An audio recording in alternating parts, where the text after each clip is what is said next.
Hello YouTube, Sam here from youtube.com/onlivegamer for the New Boston. And in this tutorial, we're going to be taking a look at message boxes. And what we're going to do is we're going to get what the user has selected. So let's say we choose message box buttons dot abort, retry, and ignore.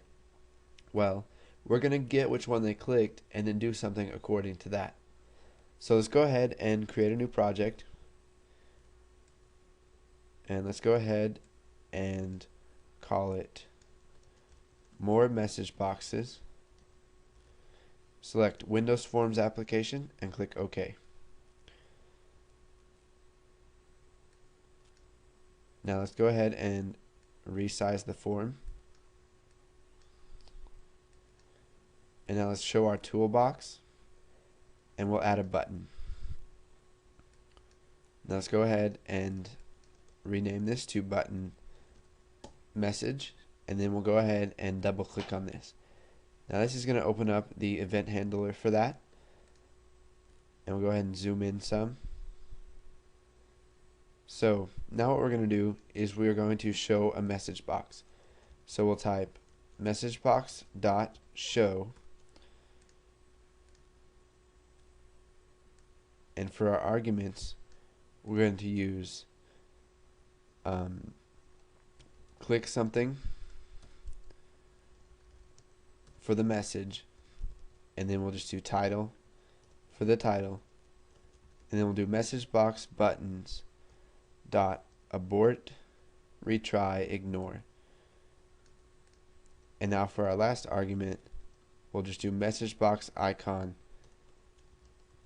dot question. Okay, so now that it shows this message box, we are going to create an if statement around this message box. So what we're going to do is we're going to type if right here. So if message box.show, and it's got our abort, retry, and ignore. So if that equals, just type in abort, and we can see right here that we've got windows.forms.dialogresult.abort. So what this does is it tests to see if the user has clicked abort. So it's got windows.forms because the message box is stored under the windows.forms, and then we've got dialog result, which is the result of what they clicked in the message box, and then we've got .abort. Now there's other stuff we can use here. We can use cancel, ignore, no, none, okay, retry, and yes. So we're just going to do abort.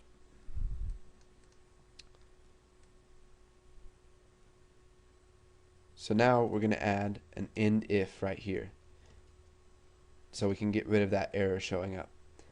So now what we're going to do is we're going to type message box dot show, and we'll type aborted, so they know that they have aborted whatever operation it is, even though there isn't one. This is just a demo program. So now we can run this, and you can see here that we've got form 1, and we can click button 1 and it'll tell us to click something, and then when we click abort, you can see that it shows a message box that says aborted. Now if we go ahead and run this and click something else other than abort, like retry, it's just going to close out of that. So here, I'll zoom out a bit here so you can see all of this code. Or that's not going to work. So if message box.show, and then we've got our message box, and then we set the message box buttons to abort, retry, ignore.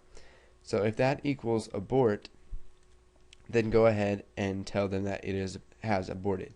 Now my challenge for you guys is to add some else if statements that will handle if they type something other than, if they click something other than abort.